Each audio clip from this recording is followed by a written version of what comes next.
গল্পের সুর চ্যানেলে সবাইকে স্বাগত জানাচ্ছি।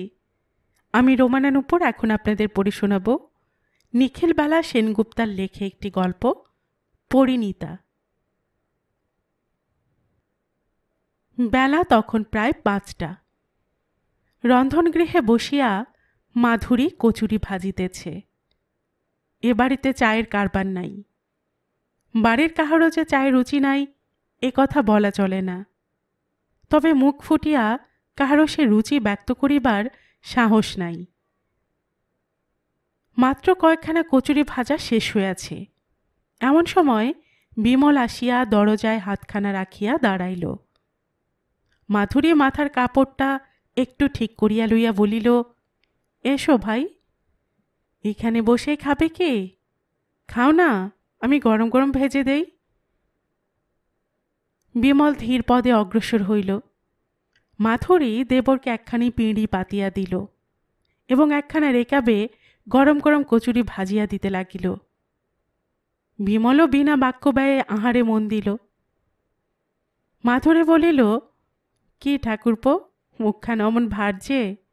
নতুন বিয়ে করেছ, ফুর্তি করবে, 2 দিন পরে তো বিদেশ চলে যাবে। তখনও বেচারি কি স্মৃতি নিয়ে থাকবে? একটু হাস্যরস, একটু। বাধা দেয়া বিমল বলিল, আচ্ছা, যে বই তোমরা এনে দিয়েছ, ছোট একটা পুতুল, ওদের আলমারি সাজানো চলে, আমার কি হবে? জীবনের বসন্ত সে ব্যর্থই হয়ে যাবে, তার আগমনী গাইবার কেউ নেই। তা তোমাদের এ ঘরে ওই 9 বছরের মেয়েটি এসেছে বলেই না ঘরে ঢুকতে পেরেছে। আমার মতো 15-16 বছরের ধাড়ি মেয়ে যদি হতো, তবে কি আর তোমরা সহজে ঘরে আনতে? মনে নেই তোমার, তোমার ভাই যখন আমায় বিয়ে করলেন, তখন থেকে 4-5 বছর তো আর ওর এ বাড়িতে পা দেবার অধিকার ছিল না। অপরাধ, আমি শ্লেষ্ঠ ভাষা ইংরেজি ভাষায় শিক্ষিতা। তারপর আমার সৌভাগ্যই বলো আর দুর্ভাগ্যই বলো, উনি যখন সেই কঠিন ব্যারামে পড়লেন, তখন থেকে না আমাদের এ বাড়িতে পা দেবার অধিকার হলো।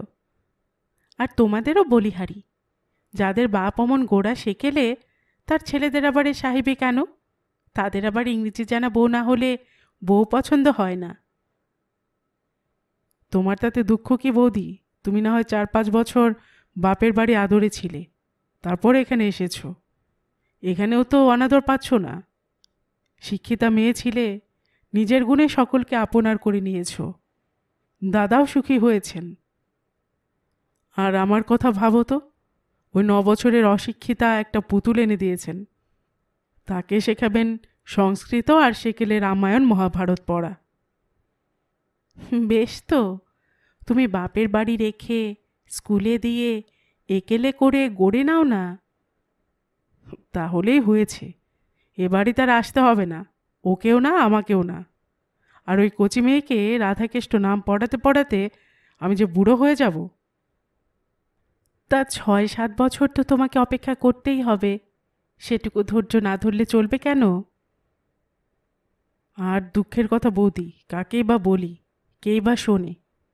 সেদিন দেখলুম কমলা গালে হাত দিয়ে আমবাগানে বসে বসে কি ভাবছে, সামনে তার পুতুল ছড়ানো। মনে করলুম আমার বুঝি কপাল ফিরল। এগিয়ে গিয়ে জিজ্ঞেস করলুম, কি কমল, কার কথা ভাবছ? পোড়া কপাল, সে বলে কি না, সেই যে শোয়ের ছেলের সঙ্গে আমার একটা পুতুলের বিয়ে দিয়েছিলুম।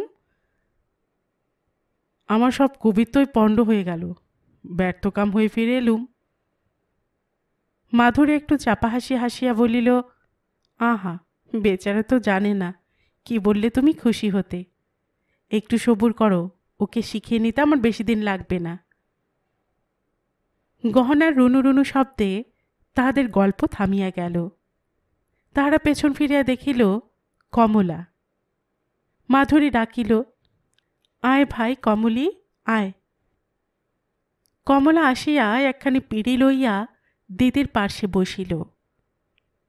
মাধুরী আদর করিয়া কমলার মুখখানি একটু উঁচু করিয়া তুলিয়া ধরিয়া বলিল, কিরে কমলি, বরের যে তোকে পছন্দ হচ্ছে না, তোর পছন্দ হয় বরকে? বাধা দিয়া কমলা বলিল, যাও দিদি, তুমি ভারী অসভ্য। কেন রে, অসভ্য হলুম কিসে? ও যে তুমি বললে বর। কমলার কথা শুনিয়া মাধুরী ও বিমল উভয়ে হাসিল। কমলাকে ছেলে মানুষ পাইয়া তাহারা কোনো কথাই উহাকে গোপন করিয়া বলিত না। নিন্দা প্রশংসা উভয়েই তাহার সাক্ষাতেই করিত। কমলাও দিদি অথবা বর কাহাকেও লজ্জা করিত না। বিপদে পড়িত বিমল। গুরুজনের কাছে কমলা সম্মুখে পড়িলে সে পলায়ন করিয়া আত্মরক্ষা করিত। শ্রীকান্ত রায় এককালে সরকারি কলেজের অধ্যক্ষ ছিলেন। বর্তমানে তিনি সরকার হইতে পেনশন পাইয়া থাকেন। তাহার নিবাস নাকি কোনো পল্লীগ্রামে ছিল। সেই পিতৃ পিতামহের বসতবাটি এখন নদীগর্ভে লীন। সুতরাং তিনি সপরিবারে ঢাকাতেই বাস করেন। তাহার 3টি কন্যা, সকলেই বিবাহিতা। তাহার জ্যেষ্ঠ পুত্র নির্মলচন্দ্র রায় কলিকাতার একজন বড় ডাক্তার। মাধুরী নির্মলের পত্নী। বিমলচন্দ্র রায় নির্মলের কনিষ্ঠ ভ্রাতা। এবার সে বিএ পাশ করিয়া কলিকাতায় দাদার বাসায় থাকিয়া MA পড়িতেছে। শ্রীকান্ত রায় চাকুরি করিয়া কিছু অর্থ সঞ্চয় করিয়াছেন। তাই 5 জনে তাহাকে একটু ভয় ও শ্রদ্ধার চোখে দেখে। তিনি মনে করিতেন বর্তমানের ইংরেজি শিক্ষিতা মেয়েরাই যত অনর্থের মূল। তাহারাই সেকালের সুখের যৌথ পরিবারের প্রাচীর চূর্ণ করিয়া দিয়া ভাই ভাই ঠাই ঠাই করিয়াছে। স্ত্রী পুরুষের সমান অধিকার দাবি করিয়া সংসারের সুখের নীড় ভাঙিয়া দিয়াছে। সুতরাং বালিকাদিগকে যথার্থ সুশিক্ষায় শিক্ষিতা করিবার জন্য তিনি উচ্চ ইংরাজি বালিকা বিদ্যালয়ের পার্শ্বে মহাকালী পাঠশালা স্থাপিত করিয়াছিলেন। তাহার উদ্দেশ্য বালিকাদিগকে খনা, লীলাবতী, গার্গী অথবা এমনই একজন তৈয়ার করিবেন। বলা বাহুল্য, মহাকালী পাঠশালার ছাত্রীগণ তথাকার বিদ্যা শেষ করিয়া পার্শ্বস্থিত উচ্চ ইংরাজি বালিকা বিদ্যালয়ে ভর্তি হইতে কিছুমাত্র কুণ্ঠাবোধ করিত না। তখন সেই উচ্চ ইংরাজি বিদ্যালয়ের বালিকারাও তাহাদিগকে একটু টিটকারি দিতে ছাড়িত না। কিরে খনা, লীলাবতীরা, এখানে এলি যে মেম সাহেব হতে? শ্রীকান্তবাবু তাহার বাড়ির মেয়েদিগকে ইংরাজি বিদ্যালয়ে দেন নাই। বাংলা ও সংস্কৃত শিক্ষায় শিক্ষিত করিয়া তিনি তাহাদিগকে বিবাহ দিয়াছিলেন। কিন্তু তাহার কবল হইতে উদ্ধার পাইয়া তাহার শিক্ষিতা কন্যারা যে তাহার দেওয়া শিক্ষার কোনো মর্যাদায় রক্ষা করিত না, তাহা তিনি জানিতেন। ভুলও করিয়াছিলেন তিনি মস্ত। মেয়েদের তপস্বিনী করিয়া তিনি তাপস কুমার জামাতার সন্ধান করেন নাই। সেখানে তিনি সংস্কৃত পড়া পণ্ডিত অপেক্ষা ইংরাজি শিক্ষিত অধ্যাপককেই আমল দিতেন বেশি। নিজের পুত্রদিগকেও তিনি ইংরাজি শিক্ষায় চরম স্থানে পৌঁছিতে বাধা না দিয়া বরং উৎসাহিতই করিতেন। কিন্তু বধূ ঘরে আনিতে গিয়া ইংরাজি শিক্ষিতাকে অস্পৃশ্যবৎ বর্জন করিতেন। যখন বিমল পাশ করা একটি মেয়ের মতো সঙ্গিনী চিত্র মনে মনে আঁকিতেছিল, এমনি সময়ে পিতা তাহার গলায় গাঁথিয়া দিলেন কমলার মতো একটি ক্ষুদ্র অশিক্ষিতা বালিকাকে। বিমলের বধূ পছন্দ হইল না, কিন্তু পিতা যাহা করিতেন তাহার বিরুদ্ধে কথা বলিবার ক্ষমতা বাড়িতে কাহারও ছিল না, মাতারও না। কাজে বিমলের অন্তরের ক্ষোভ অন্তরে রহিয়া গেল। শ্রীকান্ত রায় নিজের বাড়ির মেয়েদিগকে মনের মতো করিয়া গড়িয়া পরের ঘরে দিতে বাধ্য হইতেন। সেখানে তাহারা তাহার দেওয়া শিক্ষা দীক্ষা জাহ্নবীর জলে বিসর্জন দিয়া পরের মনের মতোই গড়িয়া উঠিত। আবার পরের ঘর হইতে যে সকল কন্যা তিনি নিজের ঘরে আনিতেন, তাহারাও পরের দেওয়া শিক্ষার গণ্ডি এড়াইতে পারিত না। এই দ্বন্দ্বের মীমাংসা করিবার জন্যই বুঝি এবার নবমবর্ষীয়া বালিকাবধূ গৃহে আনিয়াছেন। তিনি একবার ভাবিয়াও দেখেন নাই যে যাহাকে বালিকার সমস্ত জীবনের সঙ্গী হইতে হইবে, এ বিবাহে তাহার একটা মতামতের প্রয়োজনীয়তা আছে কিনা। আর ভাবিবেনই বা কেন? হিন্দু বিবাহ, এখানে বর অথবা কন্যার রুচি অরুচির প্রশ্ন লইয়া কে বা কবে মাথা ঘামাইয়াছেন? 2 বৎসর হইল বিমল কলিকাতা চলিয়া গিয়াছে। সেই অবধি কমলা তাহার পিত্রালয়ে বাস করিতেছে।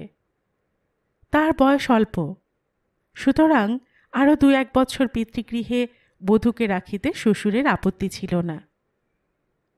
কমলার পিতার কর্মস্থানে উচ্চ ইংরাজি বালিকা বিদ্যালয় ছিল। কমলা মাতার সঙ্গে ওই বিদ্যালয়ের পারিতোষিক বিতরণী সভায় উপস্থিত থাকিয়া বালিকাগণের পুরস্কার উৎসাহের সঙ্গে দেখিত। অবশেষে সে একদিন বায়না ধরিল সেও পড়িবে। পিতা ভাবিলেন বিদ্যালয় তাহার বাড়ির অতি নিকটে, এ অবস্থায় গেলই বা কমলা? সেখানে তো আর কোনো ব্যাটা ছেলে নেই, শিক্ষার ভার তো সব মেয়েদেরই হাতে। তারপর কাহার কপালে কি আছে কে জানে, অন্তত ম্যাট্রিকটা যদি পাশ করিতে পারে তবে তো আর তাহাকে অন্ন বস্ত্রের জন্য পরের গলগ্রহ হইতে হইবে না। কমলাকে তিনি স্কুলে দিলেন। 1 বৎসর সে স্কুলে পড়িয়া ক্লাসে প্রথম হইয়া প্রমোশন পাইয়াছে। আনন্দ তাহার ধরে না। ইতিমধ্যে কি জানি কেমন করিয়া বধূর এই অনধিকার চর্চার খবরটি শ্রীকান্ত রায় মহাশয়ের কানে পৌঁছিয়াছে। বৈবাহিকের এরূপ স্পর্ধা দেখিয়া তিনি তো চটিয়াই লাল। বিলাতে শিক্ষায় শিক্ষিতা পুত্রবধূকে তিনি আর গৃহে আনিবেন না, পুত্রকে আবার বিবাহ করাইবেন ইত্যাদি রূপে শাসাইয়া তিনি কমলার পিতাকে পত্র দিলেন। কমলার পিতা ভাবিয়াই পাইলেন না যে মেয়েকে স্কুলে দিয়া তিনি কি এমন অপরাধ করিয়াছেন। অভিমানে তাহার হৃদয় ভাঙিয়া গেল। তাহার কন্যা কি এতই একটা তুচ্ছ জিনিস যে পান হইতে চুন খসিলেই বৈবাহিক পুত্রকে পুনরায় বিবাহ করাইবেন? তিনি বৈবাহিকের পত্রের কোনো উত্তর দিলেন না। বিমল প্রথম শ্রেণীতে এমএ পাশ করিয়াছে। কমলার পিতা তাহা শুনিলেন এবং জামাতাকে একবার শ্বশুর গৃহে যাইতে অনুরোধ করিয়া চিঠি লিখিলেন। উত্তরে বিমল অন্যান্য কথার সঙ্গে লিখিল, পুতুল খেলার বয়স আমার অনেক দিনই চলে গিয়েছে, সুতরাং ওখানে গিয়ে আর কি করব? জামাতার পত্রের শ্লেষটুকু বুঝিতে শ্বশুরের বিলম্ব হইল না। তিনি একটা দীর্ঘ নিঃশ্বাস ত্যাগ করিয়া কন্যাকে বুকের কাছে টানিয়া লইলেন, যেন বিমলের কৃত অবজ্ঞার দানটুকু তার নিবিড় স্নেহের ধারায় ধুইয়া দিবেন। বালিকা কন্যার শিশু হৃদয়ে এই সকল স্নেহ বা তাচ্ছিল্য কোনো রেখায় পাত করিতে পারিল না। বৎসরের পর বৎসর কাটিয়া যাইতে লাগিল। কমলা পিতৃগৃহেই রহিয়া গেল। শ্বশুরবাড়ির কেহই তাহার কোনো খোঁজ করিল না। কমলার পিতাও স্থির করিলেন তাহার কন্যাকে তিনি চিরকুমারী করিয়াই রাখিবেন। কয়েক বছর যাবৎ বিমল কলিকাতায় স্কটিশ চার্চ কলেজে গণিত শাস্ত্রের অধ্যাপকের কাজ করিতেছে। বিবাহের পর হইতে তার প্রাণে আর শান্তি নাই। বিবাহের পূর্বে বরং সে ছিল ভালো, মুক্ত বিহঙ্গের মতো। তারপর একটি অবোধ বালিকার সঙ্গে পিতা তাহার এই সম্বন্ধটা কেনই বা স্থাপিত করিলেন? সেই শিশুর সঙ্গে তাহার কদিনেরই বা সম্বন্ধ? এখন সে যে বিবাহিত নহে, এ কথাটাও সে মুখ ফুটিয়া বলিতে পারে না। আবার সে বিবাহ করিয়াছে এ কথাটাও বলিতে তাহার প্রাণ চায় না। কমলা এখনো না জানি কত বড়ই হইয়াছে, হয়তো এই মালতীর মতোই হইয়া থাকিবে। কিন্তু হায় রে, কোথায় মালতী আর কোথায় সেই গ্রাম্য অশিক্ষিতা কমলা? হ্যাঁ, কাহার সঙ্গে সে তাহার তুলনা করিতে বসিয়াছে? নিজের ঘরে একখানি চেয়ারে বসিয়া বিমল যখন এই সকল চিন্তায় মগ্ন, তখন গৃহে প্রবেশ করিল মাধুরী। বিমল হঠাৎ একটু চমকাইয়া সপ্রতিভভাবে বলিয়া উঠিল, এ যে বৌদি এসেছ, তোমার কথায় ভাবছিলুম, বসো। মাধুরী বসিল। বিমল জিজ্ঞাসা করিল, বাবাকে বলেছিলে বৌদি? কি কথা? মালতীকে বিয়ে করতে যে তুমি ক্ষেপে উঠেছ সেই কথা? হ্যাঁ, বলেছিলুম। বিমল সৎ সুখ নয়নে তাহার পানে তাকাইয়া বলিল, তিনি কি বললেন? তাকে বোঝাতে পারলুম না যে মালতীরা খ্রিস্টান নয়। তিনি বলেন, যদি ওরা হিন্দুই হবে তবে স্কটিশ চার্চে গিয়ে বেটা ছেলেদের সঙ্গে বিয়ে পড়তে যাবে কেন? বিমলের এসব কথাও বিশ্বাস করতে বলো? বৌমা, ছেলেটা কি শেষে খ্রিস্টান হয়ে যাবে? আচ্ছা ঠাকুরপো, তুমি কি প্রশান্তবাবুকে কথা বলেছ কি যে তুমি বিবাহিত হয়েও মালতীকে বিয়ে করতে যাচ্ছ? বিমলের মুখখানা হঠাৎ ম্লান হইয়া গেল।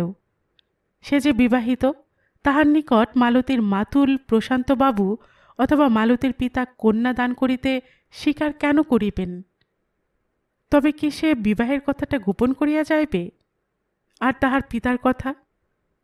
না হয় সে পিতার অমতেই বিবাহ করিবে। বিমলের চিন্তাস্রোতে বাধা দিয়া মাধুরী বলিল, ঠাকুরপো, একটা কথা বলবো? কি বলবে বলো? কমলাকে তোমরা কি অপরাধে ত্যাগ করলে? তাকে আনলে হয় না? তোমার অনেকখানি আকাশকুসুম ভেঙে দিচ্ছি বোধ হয়, কিন্তু সে বেচারি তো 2-1 বছর স্কুলে পড়েছিল, আর এই অপরাধেই না তোমরা তাকে ত্যাগ করলে। আবার সেই পরই আরেকজনকে বরণ করে ঘরে আনবার সংকল্প করছো। অন্যায় করা হবে না তার প্রতি? অপরাধটা তো আমার কাছে নয় বৌদি। সে যদি ওই মালতীর মতে হতো, তবে কি তারই মতো আমার সুপ্ত আশা আকাঙ্ক্ষা জাগিয়ে তুলতে পারত না? ভেবে দেখো তো, দুজনের শিক্ষা দীক্ষা দুরকম হলে ভাব গাঢ় হতে পারে কি? মাধুরী কথা কহিল না। তাহার স্নেহ কোমল হৃদয় কমলার ব্যথায় হাহাকার করিতেছিল। মালতী প্রশান্ত বন্দ্যোপাধ্যায়ের ভাগ্নী, তাহারই কলিকাতা স্থিত বাসভবনে থাকিয়া কলেজে পড়ে, আবার ছুটি হইলে পিতার নিকট চলিয়া যায়। প্রশান্তবাবুর পরিবারবর্গ আধুনিক ধরনের, সুতরাং মালতী স্কটিশ চার্চ কলেজে পড়িবে এ বিষয়ে বাড়িতে কাহারও কোনো আপত্তি ছিল না। বিশেষত প্রশান্তবাবু যখন ওই কলেজের একজন অধ্যাপক। প্রশান্তবাবু পড়াতেন দর্শনশাস্ত্র। গণিতের অধ্যাপক বিমলের তাহার বন্ধু প্রশান্তের বাড়ি যাতায়াত ছিল, আর মালতী যখন তাহার ছাত্রী, তখন তাহাকে অঙ্কটা মাঝে মাঝে বুঝাইয়া দিতেই বা বিমলের বাধা কি? কিন্তু মালতীর তীক্ষ্ণ বুদ্ধি, মেধাশক্তি ও চালচলনে যে বিমল ক্রমেই তাহার প্রতি আকৃষ্ট হইয়া পড়িতেছিলেন, তাহা বুঝি মালতীর চক্ষু এড়াইল না। সুতরাং সে তাহার পড়ার ঘরে বিমলের নিকট পড়িতে আপত্তি করিত, বলিত, কলেজে সে বুঝিয়াছে, বাসায় কোচিংয়ের আর তাহার প্রয়োজন নাই। কিন্তু মামা যে কেন তাহার এই আপত্তিতে কোন আমলই দিতেন না, তাহা সে বুঝিতে পারিত না। সেদিন বিমল মনে মনে স্থির করিল, আজ প্রশান্তের কাছে যেমন করিয়ে হোক বিবাহের কথাটা উত্থাপন করিতে হইবে। আর গ্রীষ্মের বন্ধও তো আসিল। মালতীও তখন পিতার নিকট চলিয়া যাইবে। এবার নাকি তাহারা আম খাইতে দেশে যাইবে। নিজের বিবাহের কথাটা কি সে গোপন করিয়া যাইবে? করিলই বা। কমলার খবর তো সে 8-9 বৎসর পায় না। সেই ইহজগতে আছে কি না তাহাই বা কে জানে। সে যদি থাকিতই, তবে তাহার পিতা কি একবারও জামাতার সংবাদ লইতেন না? কলেজ হইতে ফিরিবার পথে বিমল প্রশান্তকে জিজ্ঞাসা করিল, মালতী তো পড়াশোনা বেশ ভালোই করছে, তাকে আর কতদূর পড়াবে? যতদূর সে পড়তে চায়। পরীক্ষার তো আর দেরি নেই, এরপর কি ইউনিভার্সিটিতে পড়তে দেবে? ক্ষতি কি? বিমল দেখিল যে কথাটা সে পারিতে চায় প্রশান্ত তাহার ধার দিয়াও যায় না। অগত্যা সে নিজেই বলিল, হিন্দুর মেয়ে বিয়ে দেবে না? মেয়ে যেমন বিদুষী হয়ে উঠেছে, তার উপযুক্ত পাত্র পাচ্ছি কোথায়? কেন, বাংলায় কি পাত্রের এতই অভাব? পেতুম যদি তোমার মতো একটা জ্ঞানীগুণী পাত্র, তবে কি আর মালতীর বিয়ে আজও বাকি থাকত? প্রশান্ত বিমলের মুখের পানে তাকাইয়া দেখিল তাহার মুখ আরক্ত হইয়া উঠিয়াছে। প্রকাশ্যে বলিল, বিমল, তুমি বিয়ে করনি? যেখানে বাঘের ভয় সেখানেই সন্ধে হয়। বিমলের মুখ ফ্যাকাশে হইয়া গেল। সে কোনো উত্তর দিল না। প্রশান্তবাবু আর এ সম্বন্ধে কোনো প্রশ্ন করিলেন না। মালতের বিয়ে পরীক্ষা হইয়া গিয়াছে, সে দেশে চলিয়া গিয়াছে। ইহার মধ্যে কথাটা চারিদিকে ছড়াইয়া পড়িয়াছে। অনেকে বিমল ও মালতী সম্বন্ধে কানাকানি আরম্ভ করিয়া দিয়াছে। বিমলের পিতা দেখিলেন কাজটা তিনি ভালো করেন নাই। যদি পুত্রের বাসনানুরূপ একটি বধূ ঘরে আনিতেন তবে আর এমন হইত না।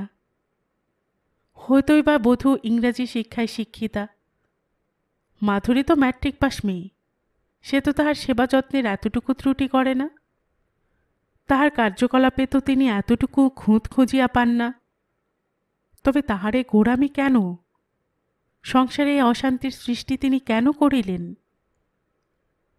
কালের প্রবল স্রোতের বিপরীত দিকে তিনি চলিতে চাহিয়াছিলেন। কৃতকার্যতা লাভ তো তাহার কোনোদিনই হয় নাই। তবে বৃথায় এ প্রচেষ্টা কেন? এবার তিনি বধূকে গৃহে আনিবেন স্থির করিলেন।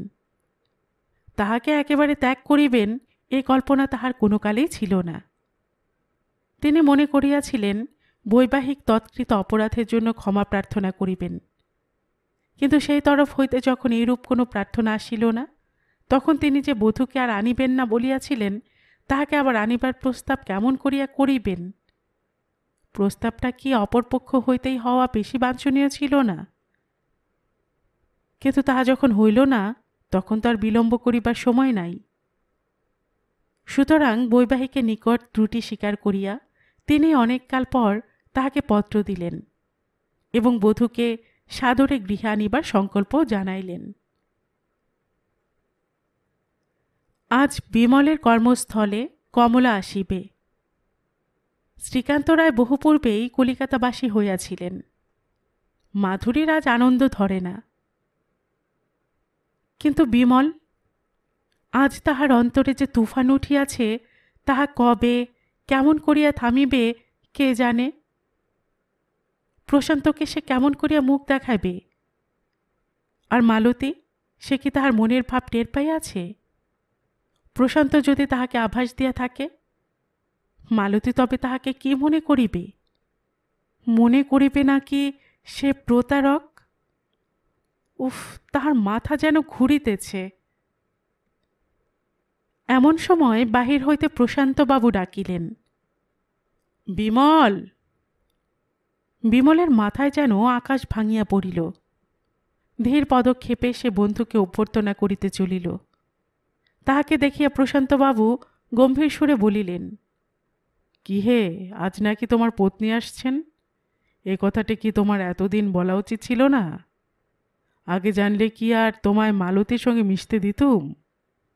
মেয়েটার জীবনটা এমন হেলায় নষ্ট করতে তোমার বিবেকে একটুকুও বাঁধল না?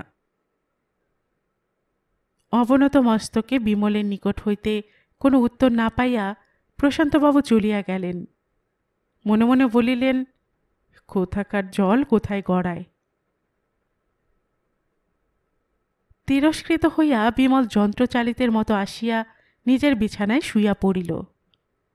অন্তরে কে যেন তাহার দাবানল জ্বালাইয়া দিয়াছে। তবে কি মালতীও তাহাকে ভালোবাসিত? যদি না বাসিবে তবে ইদানিং সে বিমলের সঙ্গে ভালো করিয়া কথা বলিতে পারিত না কেন? মাধুরী দরজায় আসিয়া ডাকিল, ঠাকুরপো, উঠে দেখো, কমলা এসেছে। বিমলার চিন্তাসূত্র ছিন্ন ভিন্ন হইয়া গেল। সে বিছানায় উঠিয়া বসিল। কমলার মুখখানা অবগুণ্ঠনে সম্পূর্ণ আবৃত নহে। মালতে যেমন করিয়া ঈষৎ অবগুণ্ঠন আবৃত হইয়া কলেজে যাইত, কমলাও ঠিক তেমনি করিয়াই আসিয়াছে। এ কে? বিমলকে স্বপ্ন দেখিতেছে? বেচার আবার চক্ষু মুছিয়া কমলার দিকে ভালো করিয়া তাকাইল। মাধুরী কমলাকে রাখিয়া হাসিতে হাসিতে প্রস্থান করিল।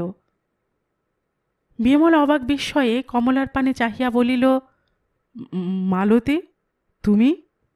তুমি? নতমস্তকে একটু সলজ্জ হাসি হাসিয়া কমলা বলিল, আমি মালতী নই মিস্টার রায়, আমি কমলা। বাবা ইউনিভার্সিটিতে আমার নাম বদলে দিয়েছিলেন মাত্র। ও, বুঝেছি। তবে প্রশান্ত সব জানতো? আর তুমি? আগে জানতুম না, পরে শুনেছিলুম। বাহির হইতে প্রশান্তবাবু ডাকিলেন, বিমল। বিমল প্রসন্ন মুখে তরিত পদে বাহিরে গেল। প্রশান্তবাবু বলিলেন, কি হে, বউ পেয়ে তো মশগুল। এ নাও, মালতী তোমার বউয়ের জন্য প্রেজেন্ট পাঠিয়েছে। বিমল দেখিল তাহাদেরই বিবাহকালীন আলোকচিত্র। গল্পের সুর চ্যানেলে এতক্ষণ আপনারা শুনছিলেন নিখিলবালা সেনগুপ্তার লেখে একটি গল্প, পরিণীতা। আর গল্প পাঠে এতক্ষণ আমি আপনাদের সাথে ছিলাম রোমানা নূপুর। আপনারা যারা গল্পের সুর চ্যানেলের গল্প নতুন শুনছেন, আপনাদের সুবিধার্থে একটি বিনীত অনুরোধ, যদি আপনারা আরও এমন গল্প শুনতে চান তবে নিচে সাবস্ক্রাইব বাটনে একটি ক্লিক করে রাখুন ও একটি লাইক করে রাখুন। এতে এই চ্যানেলের ভিডিওগুলি খুঁজে পেতে আপনাদের সুবিধা হবে। আর পাশে থাকা বেল বাটনটি চেপে রাখুন, যাতে নতুন কোনো গল্প দেওয়ার সাথে সাথেই আপনাদের কাছে নোটিফিকেশন চলে যায়। সবসময় সবাই খুব ভালো থাকুন, সুস্থ থাকুন ও আনন্দে থাকুন, এই প্রার্থনা রইল।